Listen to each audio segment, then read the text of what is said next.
Hey guys, thank you so much for tuning into my channel. My name is Christabel, the original Power Ranger princess.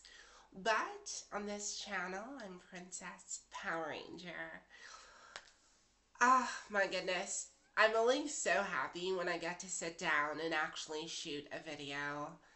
Despite the fact that I have, time to do so,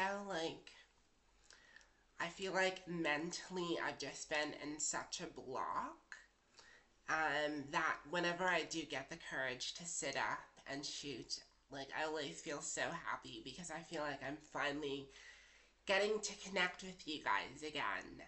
So I just wanted to send a quick shout out to everyone who has recently subscribed, everyone who keeps reaching out. I love you guys so much. Gal. I love you guys so much, but not enough to undress. I just wanted to talk about none other than Jeffree Star. So I've never been a fan of Jeffree Star. I remember when I first found out about him. This would have been way back in 2016. And this was an interesting time for me because I had so many goals and dreams for my own transition.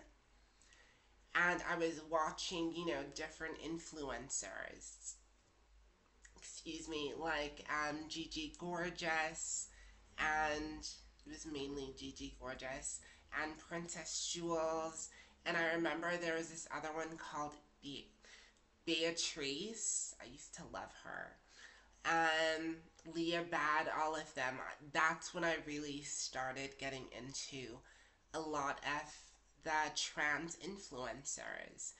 And the algorithm, the YouTube algorithm, sent Jeffree Star my way. Now, I remember the first time watching Jeffree Star, I was really impressed with how well he did makeup. But the more I was binge watching his videos, the more I had this ick for him. I couldn't put my finger on it, but there was something there that was just so extreme and just so dark almost. I remember that, girl, tell me why I had a nightmare that evening. I have a full-on nightmare. My spirit team was like, nope to Jeffree. And yeah, that's when I pretty much, found out about him and stopped, watching his stuff. But he was always sort of in the background because I followed a lot of beauty influencers like Nikita Dragon before she went off the hinges. Jeffree was in that world, so I'd hear about, what he was up to, and I'd watch some snippets when he would do makeup, and the more I sort of watched this guy, the more I had the ick for him. Now, I'm old enough to remember how Jeffree Star had, sworn at these black women and called them, niggers. I'm old enough to remember how he had this palette and was criticized that he doesn't have it in darker skin tones, and he snapped back and he was like, that's because I'm trying to make your skin lighter, you bitch. That was always Jeffree's vibe. Jeffree was always that nasty sort of toxic person that would try to put on this, mask of friendliness. But his nastiness was just so much that it would just spill over. Now, y'all remember when Nikita Dragon first really came out and was documenting her transition? There was Jeffree's grifting ass talking about how, oh, it's so inspiring to watch someone like Nikita go through her transition, Jeffree was saying all the right liberal points, saying everything that is supposed to be said, but it was all fake. It was all performative. None of it was real. It was fiction like books. Jeffree, even back then, struck me as the type of person who literally would say anything to get attention on him. So there was a period where he was very pro transgender, pro Nikita Dragon, but he always maintained his identity as someone who is gender fluid. Now, when we talk about gender fluid men especially, we often see them as a branch of the transgender community. So I think that may have been part of the reason that there was so much, I don't know, like forgiveness for Jeffree's antics.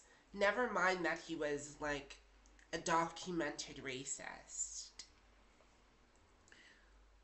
Girl, Jeffree was just always a lot. He even got in, wasn't he like with Kanye West at some point, hooked up with Kanye West allegedly, and made a whole video, like milking everything out of that story. No, mm-mm. So it doesn't surprise me to find out that Jeffree Star has said very disparaging things about the transgender community. Um, with, the rise of white nationalism and everything that goes along with it, Jeffree has suddenly found his audience within that group. And what does Jeffree do? He throws transgender women under the bus and talks about how, we're always genetically male. Like, he had a spew of things to say. Like, I'm not even, like, articulating his hatred in the right way. Because I've never had time to listen to someone who's always given me the ick. It's so common for a lot of gay men within the LGBT community to be extremely transphobic. And I'm just going to say it, the ones that seem to be the most transphobic tend to be the more effeminate gay men.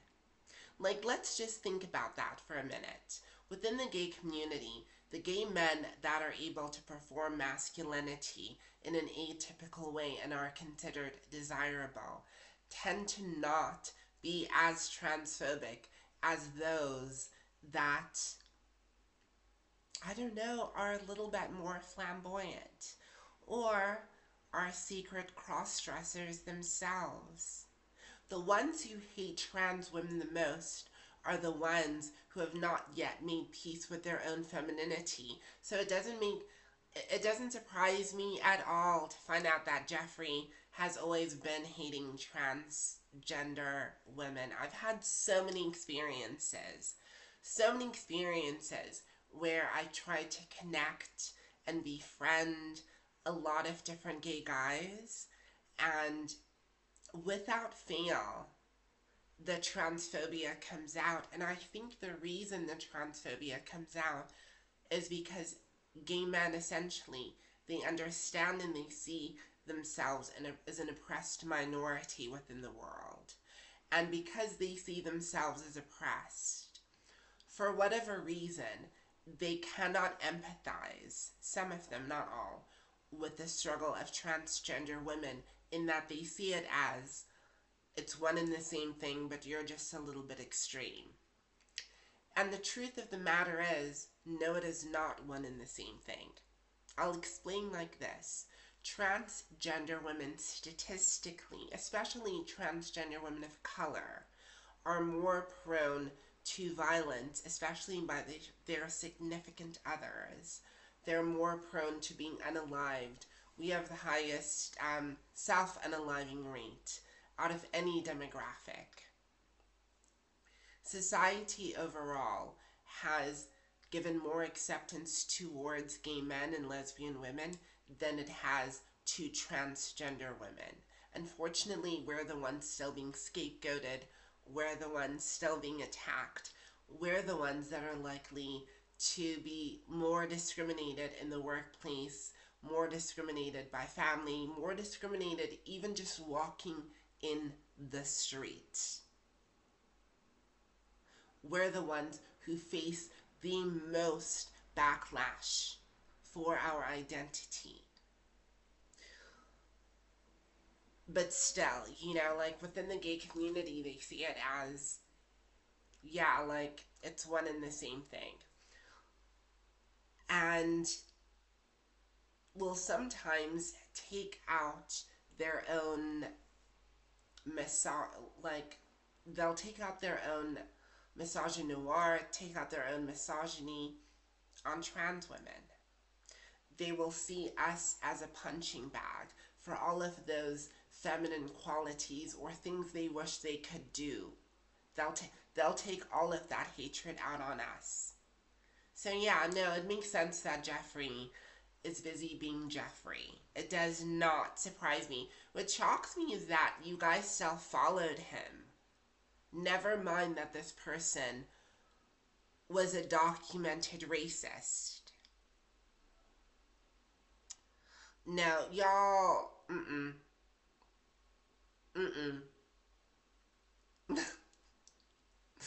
It's a no. Like, it's an absolute no for me. It's an absolute no for me. I've never liked Jeffree Star, and I've never liked the archetype of that sort of gay man who takes out their aggression and hatred out on trans women.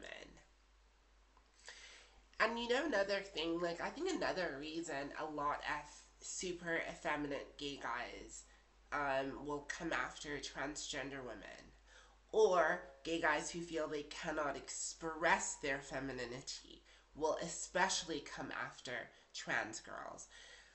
I think it's because it always goes back to men and how men view people within the LGBT community. Let's be real, within trans dating spaces, the guys that come after us are often bisexual, pansexual, or straight men who either like trans women or cisgender women. Or we have our own specific category, which is trans attracted, which will be your atypical straight acting man and whatever. They're the ones who come after us, and I think it irks a lot of gay guys when they see the types of guys we attract or tend to date.